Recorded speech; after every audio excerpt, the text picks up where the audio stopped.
दोनों paper UPSC conduct कराता है, तो कैंडिडेट्स को डाउट रहता है कि क्या है कि सर तैयारी तो दोनों की सेम ही है, जीएस आनी है वो हम पढ़ लेंगे तो एग्जाम सीएपीएफ का भी निकल जाना है, सीडीएस का भी निकल जाना है। लेकिन ऐसा नहीं है। जब आप डीप एनालिसिस करोगे पेपर का तो आपको पता लगेगा कि डिमांड दोनों की डिफरेंट है। अब ये होगा कैसे?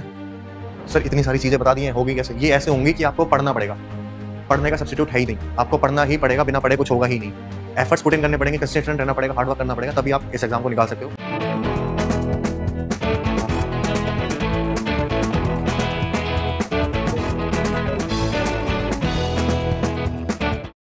जय हिंद future officers and welcome back to AVKS academy. Myself Hrithik Tyagi, all India rank 402 in CAPF AC 2024 exam.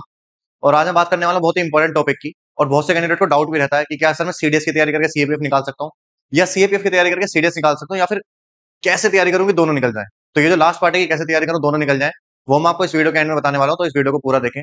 लेकिन उन कैंडिडेट्स को जिनको सीएपीएफ की डेडिकेटली तैयारी करनी है, उनके लिए एवीकेएस बैच लेके आया है, फाउंडेशन बैच 2, जो कि स्टार्ट हो रहा है 17 सितंबर से। This will be the one stop solution for you all. इसके अंदर आपको test series, study material, live classes both for paper 1 paper 2 मिलने वाली हैं। साथ साथ उन लोगों के लिए जिनको लगता है कि हम ऑनलाइन तैयारी करना चाहते हैं, उनके लिए भी ऑनलाइन बैच लेके आया है एवीकेएस। आप गिवन नंबर पर डिटेल ले सकते हैं ऑनलाइन बैच की।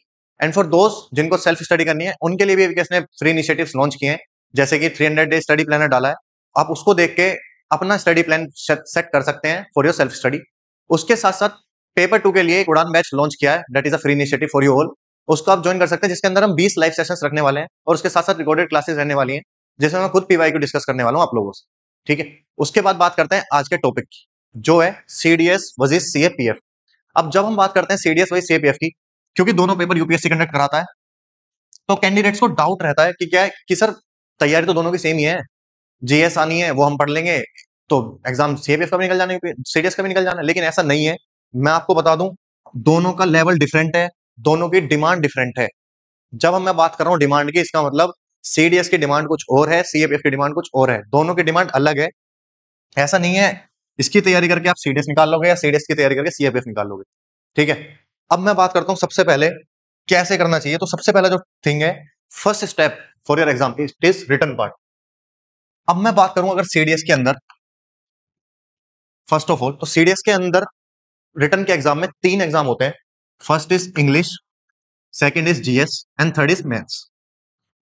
ठीक है, तीनों ही 100 मार्क्स के होते हैं each, total 300 marks. This is for CDS. ठीक है, वहीं जब मैं सीएपीएफ की बात करता हूं, तो सीएपीएफ के रिटर्न के अंदर you will get paper 1 in paper 2। Paper 1 250 marks, paper 2 200 marks. ठीक है, अब अगर इस कॉन्सेप्ट को आप देखोगे तो आप बोल सकते हो कि सर जीएस तो सेम है, पेपर 1 में जीएस आनी है और यहां भी जीएस आनी है। सर मैथ्स के क्वेश्चन भी यहां से आने हैं, यहां से भी आने हैं। ठीक है, और सर इंग्लिश है तो वो तो इधर ही है। लेकिन जब आप डीप एनालिसिस करोगे पेपर का तो आपको पता लगेगा कि डिमांड दोनों की डिफरेंट है। कभी कभी सीडीएस में they can ask one liners in GS, लेकिन यहाँ पे ऐसा नहीं है। यहाँ पे वो लोग क्या करते हैं, थोड़ा इन डेप्थ पूछते हैं। और जैसा भी पैटर्न चल रहा है सीएपीएफ के पेपर का, it is going tougher and tougher. ठीक है, तो ऐसा नहीं है कि आप सीडीएस की तैयारी करके फॉर रिटन एग्जाम और सीएपीएफ निकाल लो। ठीक है, तो वो भी इशू है। दूसरा, जब इसकी हम डिमांड को देखते हैं पेपर 1 पेपर 2 की, तो पेपर 1 बेसिकली 250 मार्क्स का, जिसके अंदर हमको जीएस के साथ मैथ्स और रीजनिंग भी करनी होती है। ठीक है, यहाँ पे पूरे पार्ट में कहीं पे भी रीजनिंग का कोई भी कॉन्सेप्ट नहीं है। ठीक है, तो ये सबसे पहली चीज है। दूसरा, सीएपीएफ में मैथ्स के कितने क्वेश्चन, मैक्स 25 टू 27, लेकिन सीडीएस में मैथ्स कंप्लीटली 100 क्वेश्चंस। तो अगर यहां देखें तो ये एच पे है, सीडीएस एच पे है सीएपीएफ के कंपैरिजन में जब मैथ्स की बात आती है। ठीक है, अब डाउट रहेगा सर सीएपीएफ की जीएस पढ़ के सीडीएस की जीएस तो हो जानी है, क्योंकि आप बोल रहे हो जीएस के लेवल सीडीएस से कम है।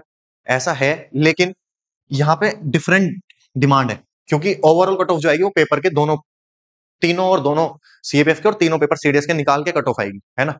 तो अगर बात करें इस पेपर की, तो जरूरी नहीं है कि सब जितना हम जीएस सीएपीएफ के लिए पढ़ते हैं उतना इस जीएस हमको सीडीएस के लिए पढ़नी पड़ेगी। क्यों? क्योंकि हमारे पास यहाँ पे इंग्लिश है 100 मार्क्स की, यहाँ पे मैथ्स है 100 मार्क्स की। तो अगर कोई कैंडिडेट इंग्लिश में और मैथ्स में अच्छा परफॉर्म कर लेता है और जीएस में वो बैलेंस भी रहता है, मतलब जितनी सब्जेक्ट कट ऑफ है वो भी क्लियर कर लेता है, तब भी ही कैन इजीली क्लियर। तो अगर मैं बताऊं आपको, if someone is scoring 75 in English, just 25 in GS, ठीक है, और जैसे आजकल सीडीएस का पेपर काफी डायनामिक हो गया है, तो अगर इनको भी देखें तो 100 मार्क्स बनते हैं। He will be easily clear CDS cut off for OTA. अब अगर उसने मैथ्स में 100 में से एटलीस्ट 30 मार्क्स भी ले आया या 35 ले आया, he will be through for IMA. लेकिन यहां पे क्या है, 250 मार्क्स में पूरा जीएस और मैथ्स है, ठीक है, और जीएस भी इन डेप्थ है, ठीक है। तो यहां हम कोई सब्जेक्ट छोड़ के नहीं जा सकते सीएपीएफ के अंदर। सीएपीएफ के अंदर आपको कोई सब्जेक्ट छोड़ने का चांस है ही नहीं। आपको सारे सब्जेक्ट्स पढ़ने पड़ेंगे अच्छे से, इन डेप्थ रीडिंग करके जानी पड़ेगी। एनसीईआरटी जो भी आपके सोर्सेज हैं उनको पढ़ना पड़ेगा, तभी आप पेपर 1 सीएपीएफ का क्लियर कर सकते हैं, ताकि आपका पेपर 2 चेक हो सके। और इसमें भी ऐसा ही है कि फर्स्ट पेपर जब भी, सेकंड पेपर चेक होगा जब आप फर्स्ट पेपर क्लियर करते हैं, ठीक है। तो ये सबसे बड़ी दिक्कत है यहाँ पे भी, और ये यहाँ पे भी है। तो ये बेसिक डिफरेंस है रिटर्न एग्जाम की, अगर मैं बात करता हूँ दोनों के में, ठीक है। अब मैं बात करता हूँ second stage, which is interview part. अब यहां पे एक कॉन्सेप्ट आता है बहुत इंपॉर्टेंट। वो पार्ट है कि जब मैं सीडीएस की बात करता हूं और इधर अगर मैं लिख दूं सीएपीएफ, तो यहां पे सीडीएस में we have a process called SSB interview, which is service selection board. इसका इंटरव्यू बोर्ड है, सर्विस सिलेक्शन बोर्ड। आर्मी के 4 सेंटर्स हैं, वहां पे इंटरव्यू कंडक्ट होता है फॉर सीडीएस, ऐसे सब सर्विसेज के लिए होता है, ठीक है। For CAPF we have a UPSC interview, ठीक है, जिसके अंदर मार्क्स आर गिवन, ठीक है, और वो मार्क्स डिसाइड करते हैं आपकी मेरिट, ठीक है। यहां पे एसएसबी में यू आर आइदर रिकमेंडेड और non recommended. If you are recommended then your marks are added into the merit. लेकिन यहाँ पे रिकमेंडेड और नॉन रिकमेंडेड का सीन नहीं होता। यहाँ पे आपको मार्क्स दिए जाते हैं। सपोज यू गेट 100 मार्क्स, तो वो मार्क्स आपके मेरिट में जुड़ेंगे। इफ यू गेट 55 मार्क्स, वो भी आपके मेरिट में जुड़ेंगे। तो यहाँ पे रिटर्न का स्कोर और इंटरव्यू का स्कोर दोनों मैटर करता है। यहाँ पे एसएसबी में इट इज नॉट डिपेंडेंट कि आप क्या करना, कितने मार्क्स आपके आ रहे हैं। मेन चीज जो है जिस पे डिपेंड करती है वो है रिकमेंडेशन और नॉन रिकमेंडेशन। ये डिफरेंस है। एसएसबी 5 डेज का प्रोसेस है। यहाँ पे यूपीएससी का interview mainly last for 15 minutes, max to max 20 minutes. कभी कभी आपको 20 भी जाता है, लेकिन वो डिपेंड्स, कैंडिडेट पे डिपेंड करता है। यहाँ पे एसएसबी का 5 डे का प्रोसेस है, ठीक है। अब बात करता हूँ second part, which is physical. Sir CAPF में तो फिजिकल है, सीडीएस में है। तो मैं बताऊं, सीडीएस के अंदर you have GTO, that is ground task.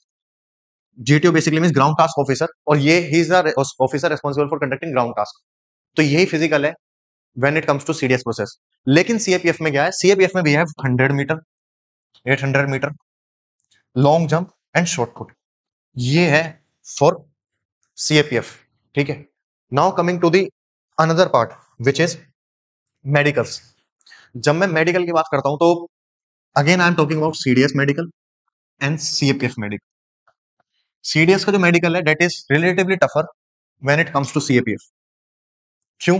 क्योंकि यहाँ पे जो टेस्ट है, मींस मेडिकल टेस्ट है, वो ही 7 से 8 दिन चला जाता है। लेकिन यहाँ पे medical test barely last for 2 days. किसी को टीआर मिलता है तो नेक्स्ट डे ही वो क्लियर होता है। सी अगेन टीआर की अगर मैं बात करूं, यहाँ पे next day means plus 1 day में ही आपको बुला लिया जाता है। यहाँ पे एटलीस्ट प्लस 25 डेज आपको दिए जाते हैं फॉर क्लियरिंग योर टीआर। ये बेसिक डिफरेंस है। Again I am telling CDS का medical is relatively higher than CAPF, ठीक है। सीडीएस का मेडिकल मेनली टेक्स 1 वीक, यहाँ पे 2 दिन लगते हैं, जैसा मैंने आपको बताया सीएपीएफ के मेडिकल में, ठीक है। ये मेडिकल जस्ट आपके फिजिकल, जैसी फिजिकल आपका सुबह को ओवर होगा 12 बजे तक, उसके बाद आपका मेडिकल प्रोसेस शुरू हो जाता है इन सीएपीएफ। यहाँ पे जैसे आप एसएसबी से रिकमेंड होते हैं, प्लस साइन लेते हैं, उसके जस्ट बाद ही आपको मेडिकल के लिए वहीं पर रोक के रखते हैं, ठीक है। This is the basic difference between medical of CDS and CAPF. जो बेसिक चीजें हैं जैसे फ्लैट फुट, नोगनीस, ये क्राइटेरिया सेम है। कुछ चीजें डिफरेंट हैं, क्योंकि CAPF is basically paramilitary forces, this is basically arm forces, तो डिफरेंस दोनों में होगा। वही डिफरेंस दोनों क्रिएट करते हैं अपने मेडिकल के अंदर। अब मैं बात करता हूं सबसे इंपॉर्टेंट पार्ट, सबसे इंटरेस्टिंग पार्ट, की हाउ टू क्लियर बोथ। अब जब मैं बात करता हूं दोनों एग्जाम कैसे क्लियर हो सकते हैं और मैंने कैसे किए, तो मैं आपको बता दूं कि आई फोकस्ड ऑन जीएस, ठीक है, I focused on English, I focused on maths. मैंने सब पे फोकस किया, लेकिन ये देखते हुए कि किस एग्जाम की क्या डिमांड है। अगर मैं बात करूं सीडीएस की, तो मैं इंग्लिश पढ़ता था फॉर सीडीएस प्लस पेपर 2। जो मेरे लिए रेलेवेंट था, इंग्लिश मेरे लिए जहां पर रेलेवेंट थी और जो मेरे लिए रेलेवेंट था, मैं उस उतना ही पढ़ के जाता था एग्जाम के लिए। सीडीएस की डिमांड डिफरेंट है, सीएपीएफ की डिमांड डिफरेंट है। उनकी डिमांड्स मीट करने के लिए हमको उसके प्रोसेस के थ्रू ही हमको पढ़ना पड़ेगा, जो उसकी डिमांड है उसके थ्रू डिमांड को मीट करने के लिए उसके अकॉर्डिंगली ही हमको पढ़ना पड़ेगा। ठीक है, बात करूं जीएस की, तो GS I was studying for at least CAPF level, क्योंकि सीएपीएफ का अगर मैं पढ़ के जाता हूं I can somehow clear CDS का जीएस, क्योंकि सीडीएस का जीएस मेरे को एटलीस्ट, अगर मैं सीएपीएफ का जीएस पढ़ के जाता हूं एटलीस्ट मेरे को सीडीएस के जीएस में 30 मार्क्स मिल जाएंगे। और अगर मेरे को 30 मार्क्स सीडीएस में मिल रहे हैं, इट मींस अगर मैं इंग्लिश में अच्छा स्कोर करता हूं, मैथ्स में अच्छा स्कोर करता हूं, मैं इजीली क्लियर कर लूंगा एग्जाम। तो ये बेसिक डिफरेंस है दोनों में। ठीक है, कैसे कर सकते हैं। अब मैं बात करूं अगर मैथ्स की, तो मैथ्स में I was focusing more on those chapter जो दोनों में आते हैं। जैसे सीएपीएफ में अर्थमेटिक ज्यादा आती है, ठीक है, तो मेरा फर्स्ट फोकस था कि मैं अर्थमेटिक अच्छे से करूं, लेकिन सीडीएस में एडवांस आती है, तो I was focusing on both equally. ठीक है, अब ये होगा कैसे? सर इतनी सारी चीजें बता दी हैं, होगी कैसे? ये ऐसे होंगी कि आपको पढ़ना पड़ेगा, पढ़ने का सब्स्टिट्यूट है ही नहीं, आपको पढ़ना ही पड़ेगा, बिना पढ़े कुछ होगा ही नहीं। एफर्ट्स पुट इन करने पड़ेंगे, कंसिस्टेंट रहना पड़ेगा, हार्ड वर्क करना पड़ेगा, तभी आप इस एग्जाम को निकाल सकते हो, अगर आप टारगेट कर रहे हो दोनों एग्जाम। ठीक है, तो ये डिफरेंस बेसिक है इन सबके अंदर। और क्योंकि अभी देखा गया है कि सीडीएस का पेपर भी काफी डायनेमिक हो गया है, तो वो जो वन लाइनर पढ़ के या फिर शॉर्ट ट्रिक्स पढ़ के या फिर 10-15 पेज पढ़ के जाते थे और सीडीएस निकल जाता था, अभी ऐसा नहीं है, अभी जीएस बहुत ज्यादा डायनेमिक हो चुका है, तो you have to study in depth, तभी आप सीडीएस निकाल पाओगे। और सीएपीएफ निकालने के लिए तो इन डेप्थ पढ़ना ही पड़ेगा, उसके लिए कोई ऑप्शन है ही नहीं। ठीक है, तो यस आई कैन से अगर आप सीएपीएफ का जीएस पढ़ के जाते हो तो you can score good in CDS GS, but CDS clear करने के लिए आपको इंग्लिश और मैथ्स भी अच्छे से करनी पड़ेगी, और सीएपीएफ का पेपर क्लियर करने के लिए आपको पेपर 2 भी अच्छा करना पड़ेगा और पेपर 1 में भी अच्छा करना पड़ेगा। ये इसका प्रोसेस का डिफरेंस है दोनों के अंदर। So this is all from this video. Thank you and जय हिंद।